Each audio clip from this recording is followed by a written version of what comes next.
Having been in the ministry for 55 years, it's been my privilege to watch the United Pentecostal Church make history. It's grown from small beginnings to a thriving, vibrant spiritual army with evangelistic outreaches all over the earth. Many children who were born during this time of growth are now mature ministers and are pastoring thriving churches.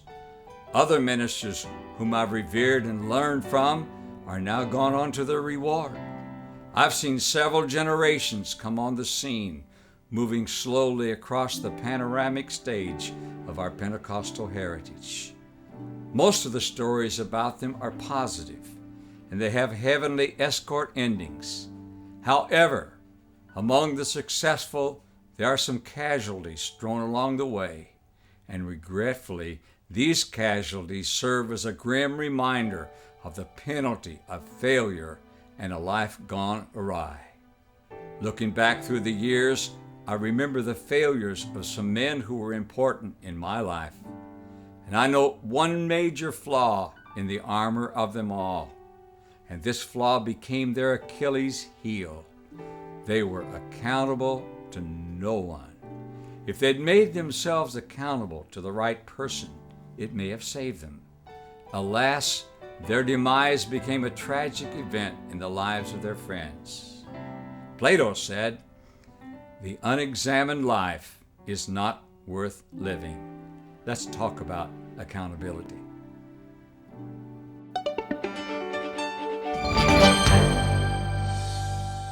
This lesson is about accountability. And we ask the question, well, what is accountability? The Apostle Paul wrote to the Romans in Romans 14 and 12, said, "So then every one of us shall give account of himself to God." So eventually everyone will have to be accountable for what they have done on this earth.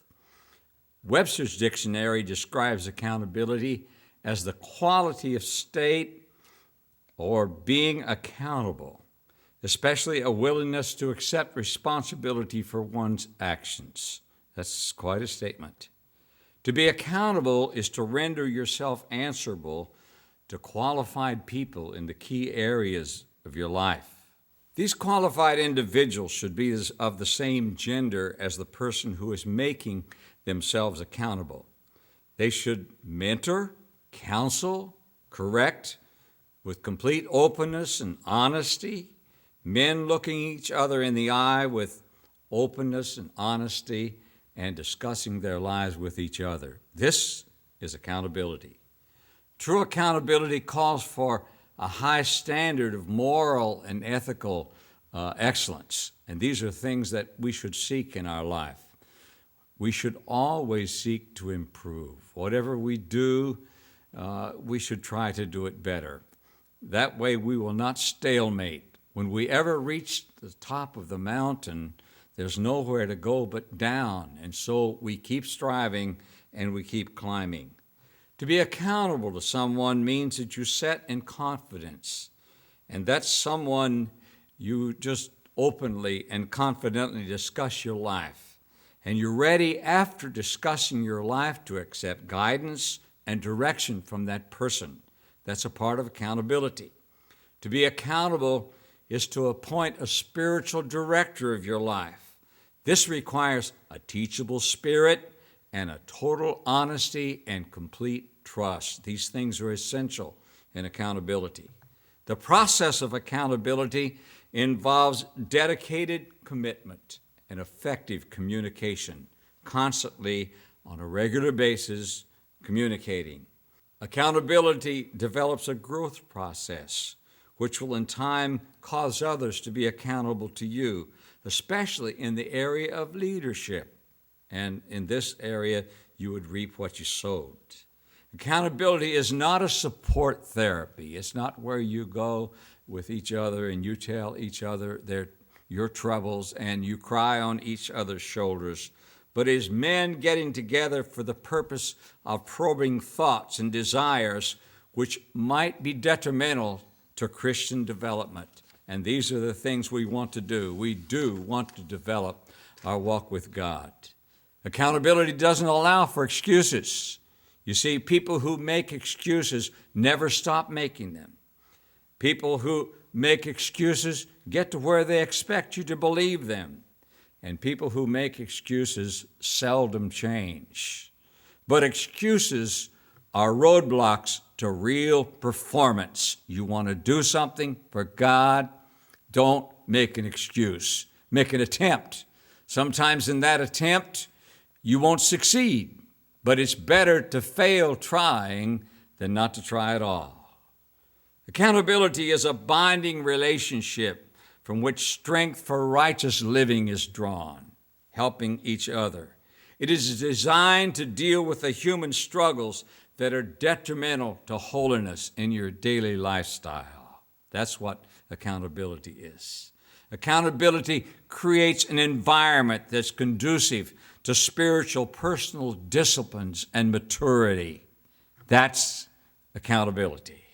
Accountability helps maintain a focus on vows of integrity, ideas and values that are pertinent to wholesome living. All of these things are enforced in accountability, and we have made those vows. We made a vow. If you're a man, you made a vow to the woman you married. If you're a woman, you made a vow to the man you married to love until death do us part. We made vows to God when we asked Him to forgive us of our sins. When He gave us a call into the ministry, we made another promise to do whatever He asked us to do. And accountability brings us into focus, not only to remember, but to keep those vows that we made to God. And then we ask the question, well, who should be accountable? Who is it? And the truth, of course, is everyone. People who aspire to reach their full potential. They want to be the best they possibly can be for God. They should religiously practice accountability. This decision has got to be voluntary. It can't be forced. It's got to be deliberate. It's got to be something that an individual wants. If you try to force it, it won't work. You have to desire it. A person has to say, I have something very precious from God. I want to guard that. I am a human being. I have all the natural feelings that any human being would have. And so I want to guard against the weaknesses in my life. And I share my life with someone else who may in turn decide they would share their weakness with me in total confidence, told to no one, absolutely no one, and in that way receive counsel and guidance. Everybody needs to be accountable. All leaders need to be accountable. I have seen many leaders in my life that were not accountable to anybody, but they were on dangerous ground. But leaders need to be accountable.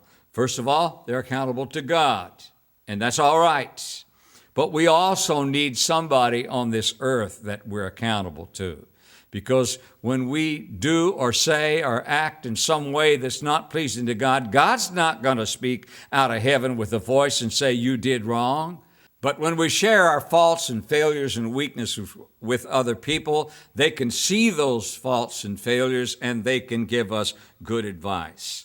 Leaders need to be accountable to the people they lead. A pastor, an associate pastor, an assistant pastor, secretaries, whoever it is, the people we lead and that are under us, we should be accountable to them. We also, as leaders, should be accountable to those who are over us in the chain of command. It's impossible for us to stabilize ourselves without having somebody in our life to help us.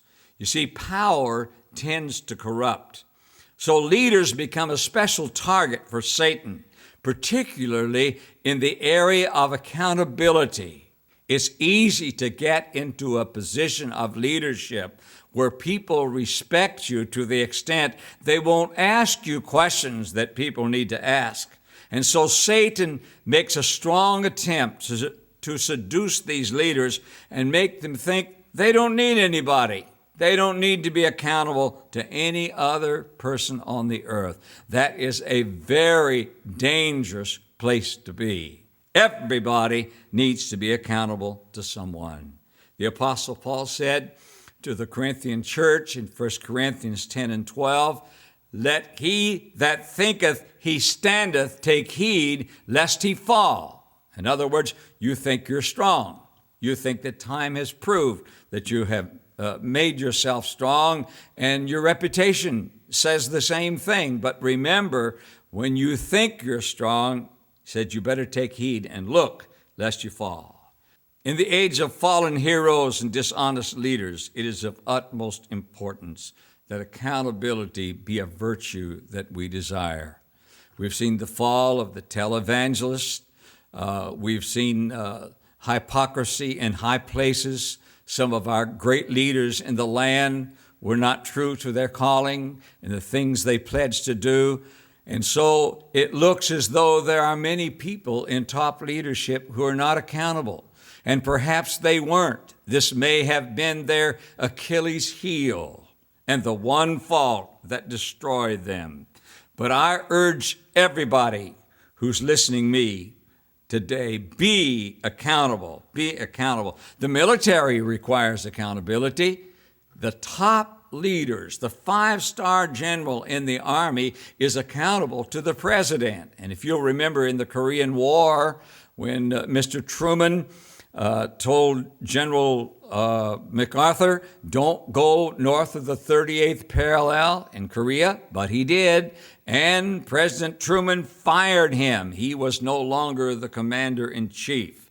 Now, the president is accountable to the Congress. They can pull his coattail if they want to.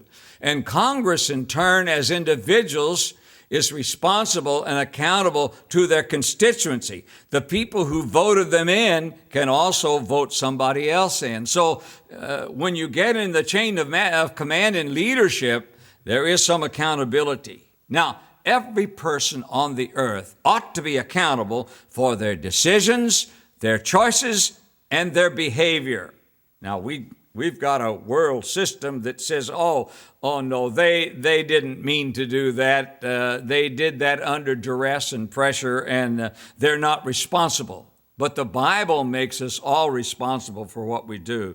You see, if it were actually the case that everybody took responsibility for their actions, we'd live in a much better world than we live in today. Things would drastically be changed for the good. Let me say this.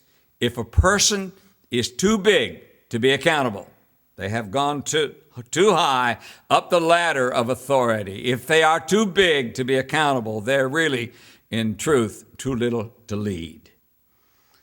No one should be exempt or should exempt themselves from accountability. Nobody should ever say, well, here I am and I have made it. I have striven to get to this place, and I have reached the top. Now I don't have to tell anybody what I'm doing, and that is not a good place to be. The Apostle Paul confronted Peter at Antioch concerning Peter's eating with the Gentiles, and then when certain Jews came down from Jerusalem, Peter withdrew from those Gentiles and didn't eat with them. And this upset the Apostle Paul. And so he made Peter accountable to him.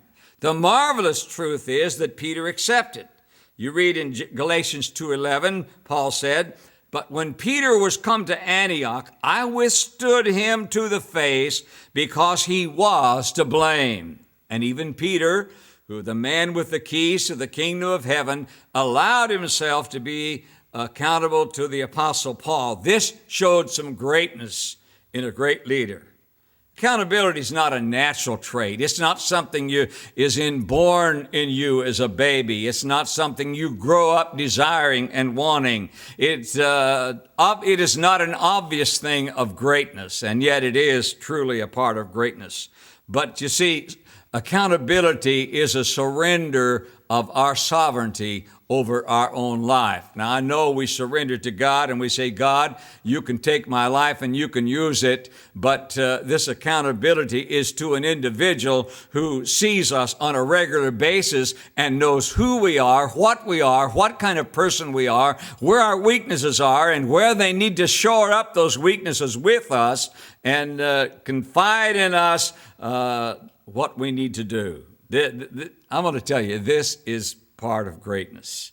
There should not be a difference between a person's public life and their private convictions.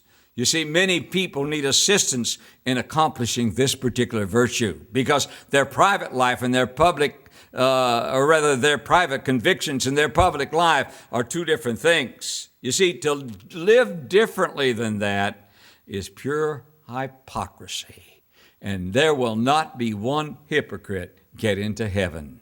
He's coming back for a people that are called, that are chosen, that are faithful, without spot, without wrinkle, without blemish, without any such thing. The Apostle Paul said, I fear lest after I have preached to others, I become a castaway. And I don't know about you, but I do not want to be that castaway. And so I'm willing to make my life accountable.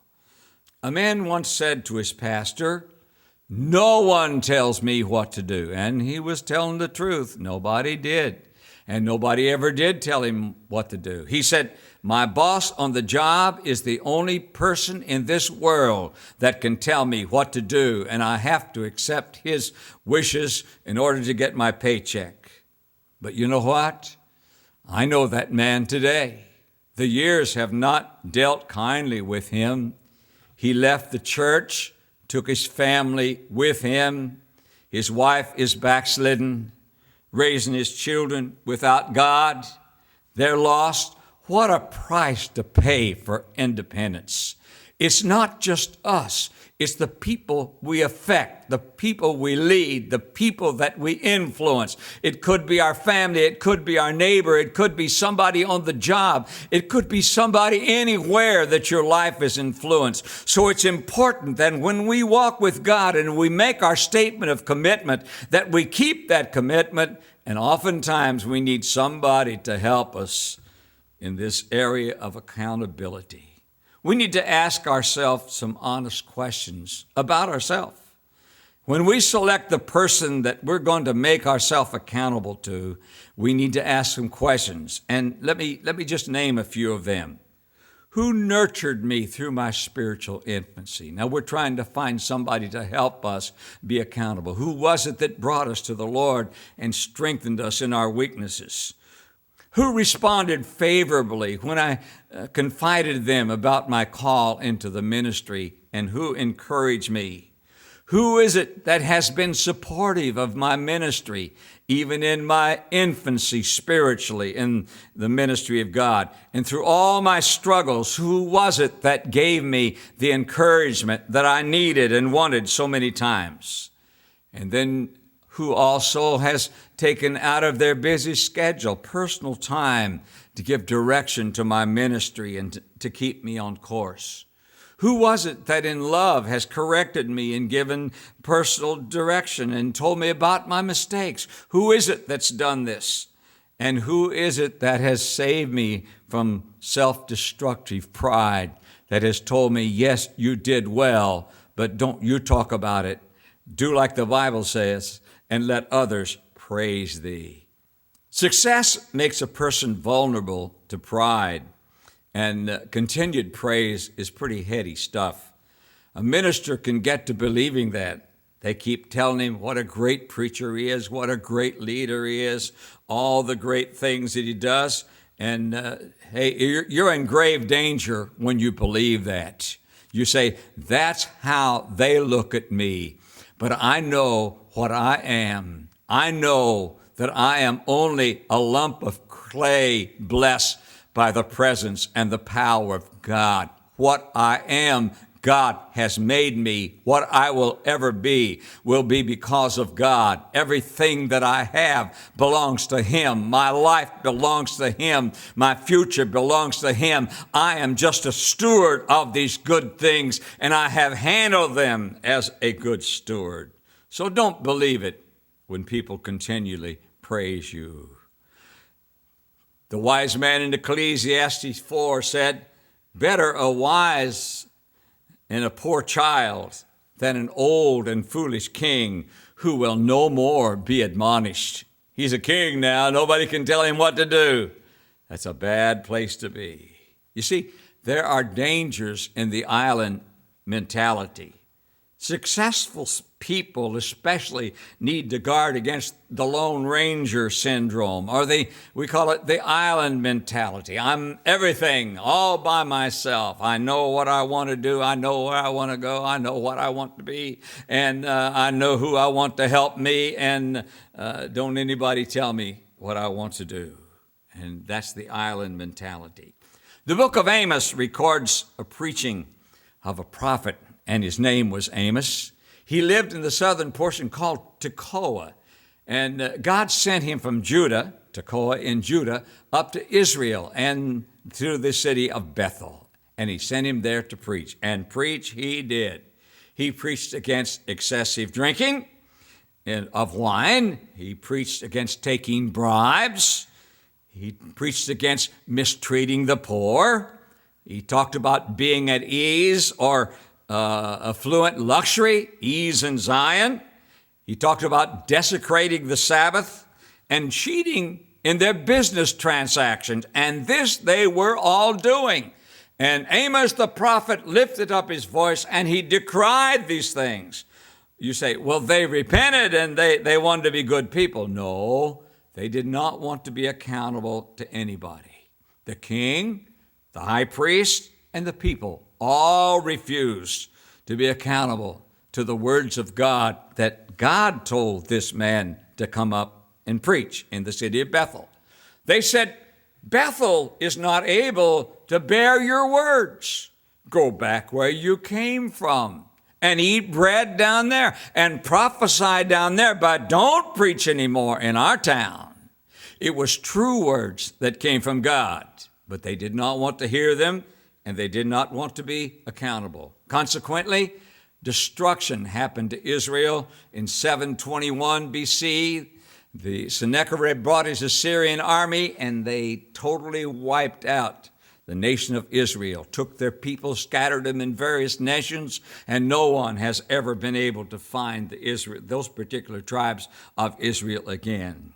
You see, God's word is true. We don't have to believe it, but someday we will be accountable for it. A young preacher called his pastor to tell him of a special revelation that he'd had. He said, God gave me this revelation, and I have learned to help people who are being tempted. And I take them through this prayer of deliverance, and when I'm done, they're not tempted anymore. He said, somebody took me through this method, and he said, I had personal problems that I'm no longer problemed with. They don't bother me anymore. And he began to tell this pastor about all of the situations. And the pastor listened very carefully. And finally he said, what you sound like is good. What you're talking about seems to be good. But it's not scriptural and it's not biblical. I would suggest that you draw back from what you're doing and get back in the Bible. Well, the young man did respect his pastor, or he wouldn't have called him, but he was not accountable to him. He felt like that what he had and what he knew was more than what the pastor knew. And so he continued in his method of what he called deliverance. And as he continued, of course, the devil tripped him up, pride got in his heart, and his entire family was lost. He lost his ministry. He lost his soul. His wife backslid. What children he's got are not raised in the house of God because he would not be accountable. You see, the records of failure of ministers is pretty great. And I have watched some of these. I have seen ministers whose ministry was in demand everywhere. They pastored great churches. They preached great sermons, but they had a weakness, a single weakness. They were not accountable to anybody, and they refused to be accountable to anybody. They were almost as sovereign as God. You see, they modeled their leadership after the island syndrome. And sadly, oh sadly, the words of truth from the mouth of David became a reality in their life. When David said, how are the mighty fallen? It was true in their lives because they practiced the island syndrome. A young minister left his church to begin a home missions church across town. The man had been marvelously delivered from alcohol and from immorality as a new Christian. And now he felt his call to preach, and now a place had called him to preach, and he was going to raise up a church. He was very successful as a young pastor. In fact, his success was phenomenal. He worked at a secular job for a while, but the church grew under his ministry, and shortly the church was able to support he and his family. It was financially strong enough. And then the young man completely cut off his ties from his former pastor. He was doing a better job than his pastor, or so he thought, and he didn't need him, and he didn't need to be accountable. But before long in his ministry, the devil lifted him up with pride, and the old temptations came back to him.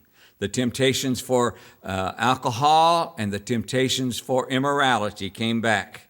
And since he had not maintained any contact or accountability, pretty soon the weakness overcame him, and he went back to his alcohol, and he went back to his immorality. He lost everything. He lost his ministry. He lost his soul. He lost his family. He lost his church. And then he became an alcoholic. All because he would not be accountable. He was an island unto himself. But what if he had been accountable to his former pastor and say, Pastor, those old problems are coming back. Those old temptations have arisen in my life. And he would have confided in that pastor, would have prayed with him, would have advised him, would have called him on a regular basis, would have checked back to see how he's doing. He could have been pastoring a great church today instead of being lost forever. You see, among the people who are not accountable are the great casualties of life. The 16th chapter of Numbers records the demise of Korah. Korah was a Levite, but he was not content. He wanted to be a priest, and the priests came from the tribe of Levi, but they were over the Levites and over all the people. And Korah wanted to be that kind of leader. He resented the authority of Moses and Aaron, and he was under their leadership, and he was supposed to minister under them.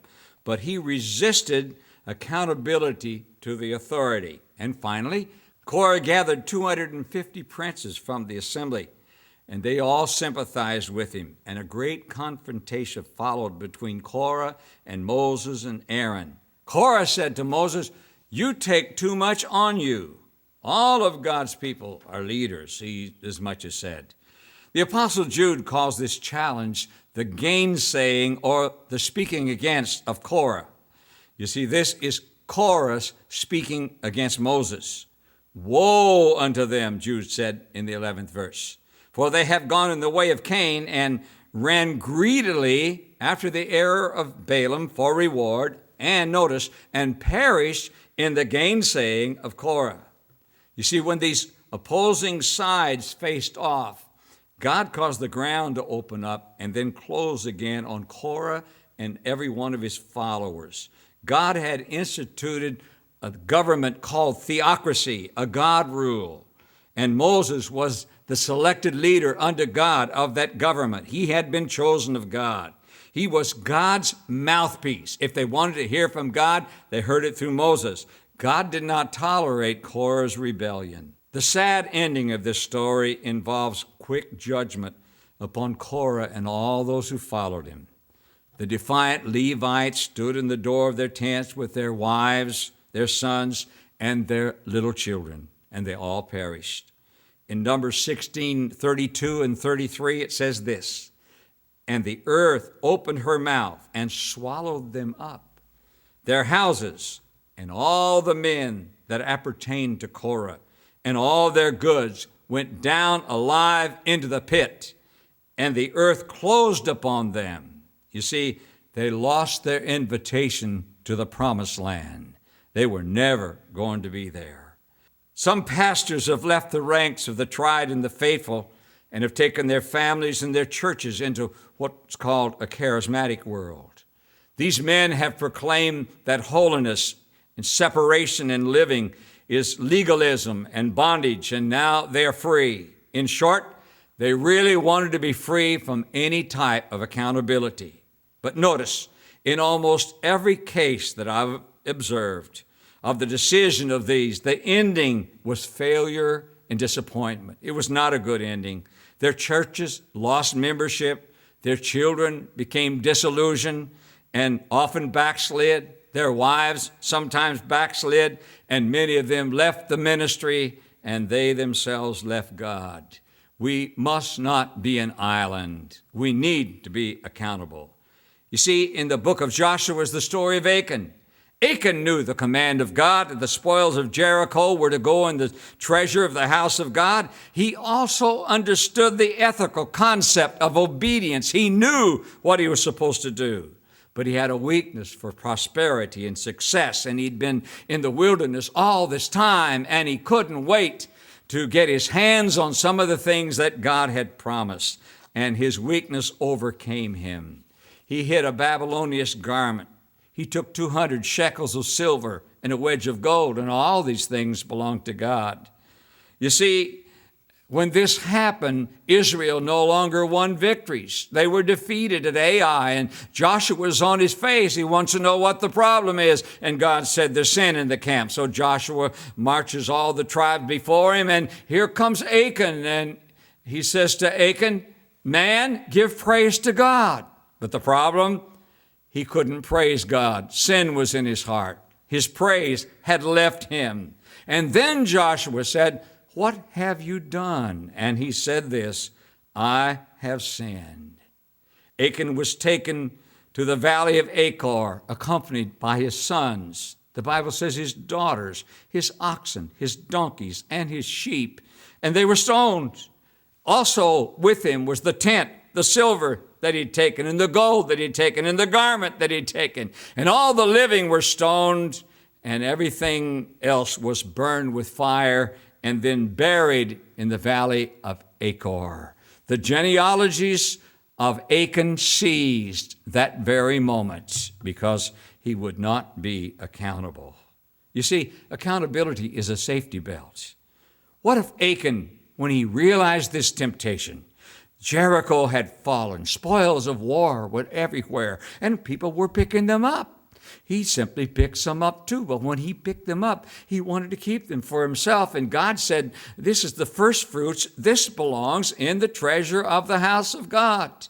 What if he had said, oh, I think I'm going to take this garment home with me. I think I will hide this wedge of silver, the shekels of silver and this wedge of gold, and I think I'm going to keep them. What if he'd confided in a trusted friend who would have said to him, you know what God said. You know what Joshua has commanded. You know the penalty for disobedience. I'm your friend, but it's the wrong thing to do. Achan might still have generations today that are on the earth, but instead his genealogies were cut off. You see, it's important that we be accountable to someone.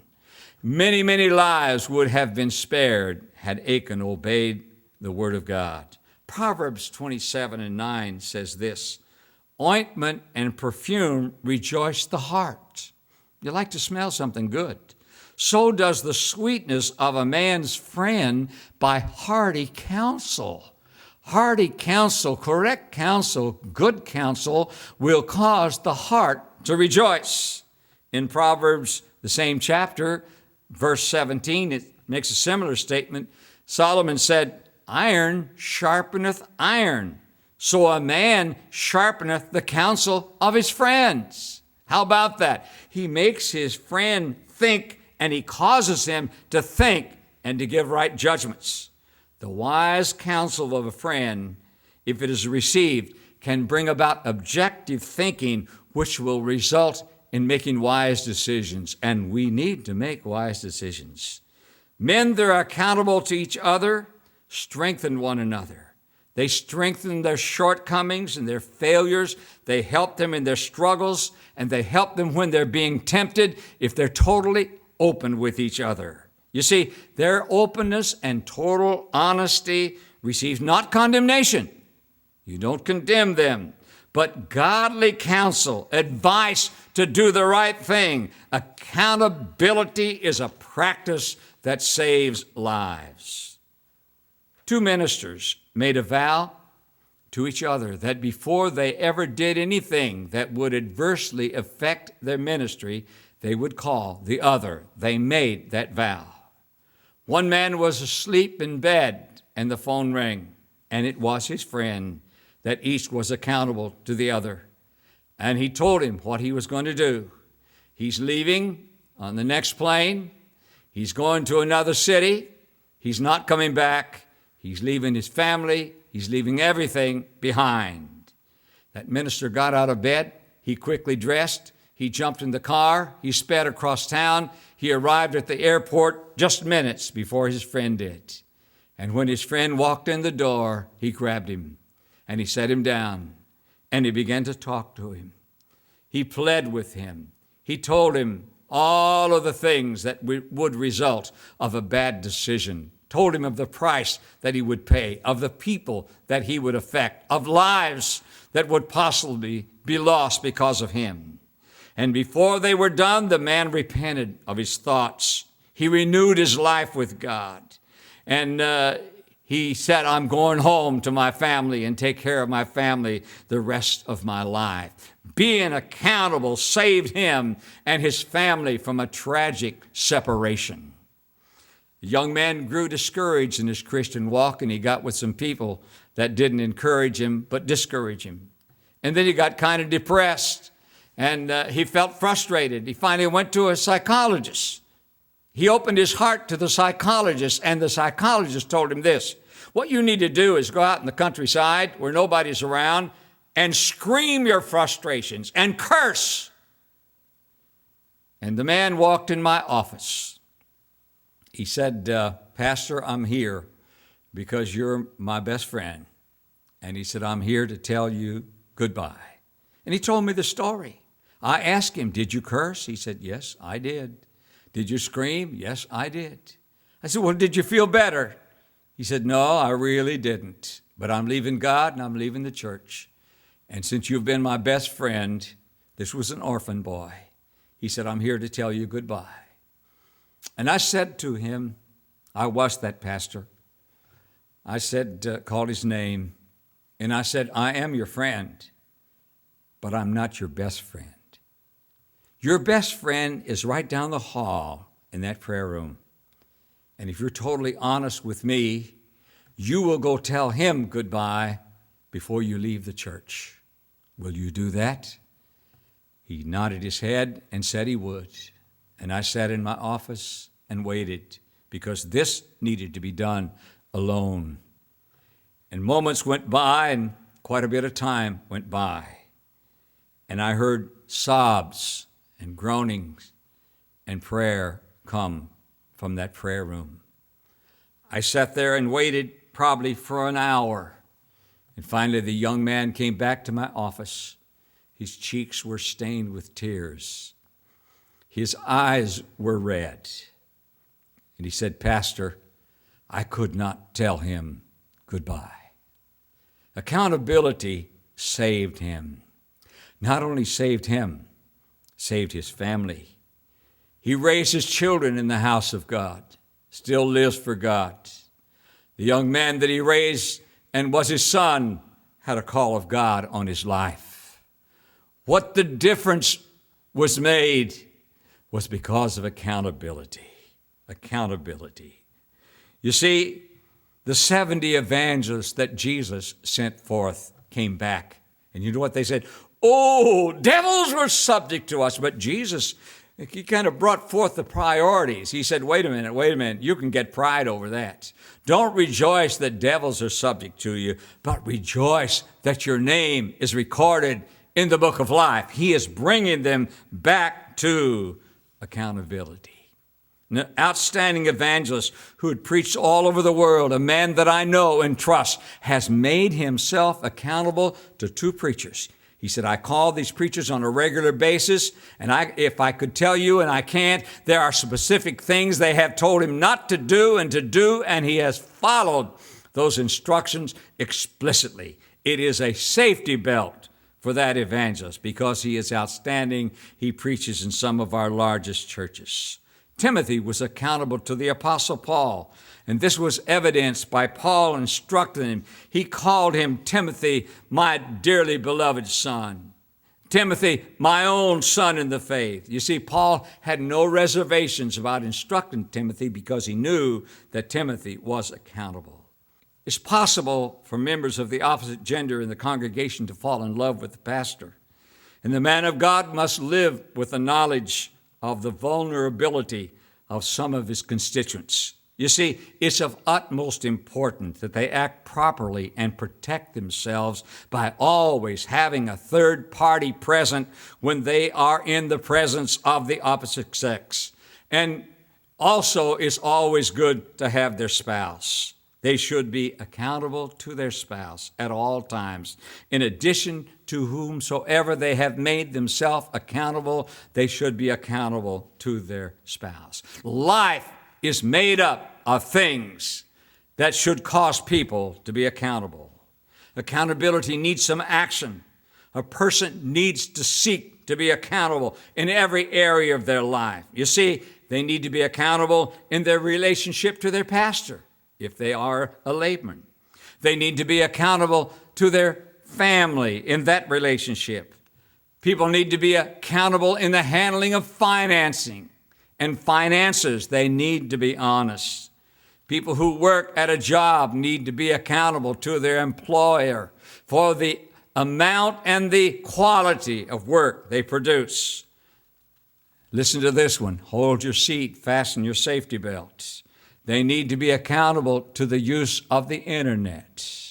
I just had a young minister tell me that everything he looks at on the website goes into the computer of a friend, and likewise from the friend to him. Everything they view on their websites go immediately into the computer of the other. That is a safety belt. You see, viewing objectionable objects, we ought to be accountable in these things. And the building of a reputation in the community, the people that we live among should believe in us. And so we should be accountable for taking the opportunity of making decisions. And those decisions that affect our lives and others, we should be accountable for those. We should be accountable for developing proper attitudes and avoid little seedlings of pride and anger and bitterness that can destroy a life. You see, two leaders can make themselves accountable to each other by sharing complete confidence, becoming transparent and vulnerable one to the other. Some of the benefits of this kind of liaison include counsel, affirmation, and encouragement. Accountability involves warnings, corrections, rebukes, and must be received and followed as per the mutual agreement. That's part of it. This kind of practice produces integrity. Is that what you want? Character. That's what we need. And centered on the ethic of personal disciplines. Chuck Swindoll, in his book Rise and Shine, records 7 questions that people who want to make themselves accountable can ask each other. They are: have you been honest in your finances this week? Good question. Have you spent time in daily prayer and Bible reading this week? Have you spent, number 3, have you spent quality time with your family this week?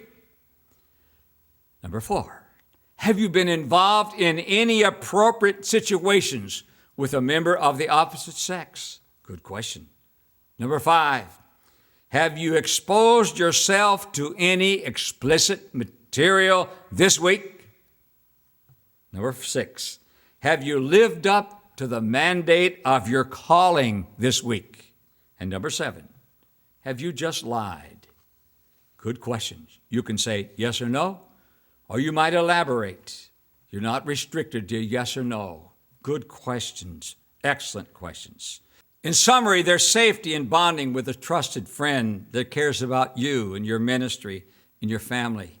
This friend who accepts a responsibility for your spiritual well-being gives you oversight. He gives you wise counsel. that will help you protect the most cherished possession that heaven can offer, and that's your ministry.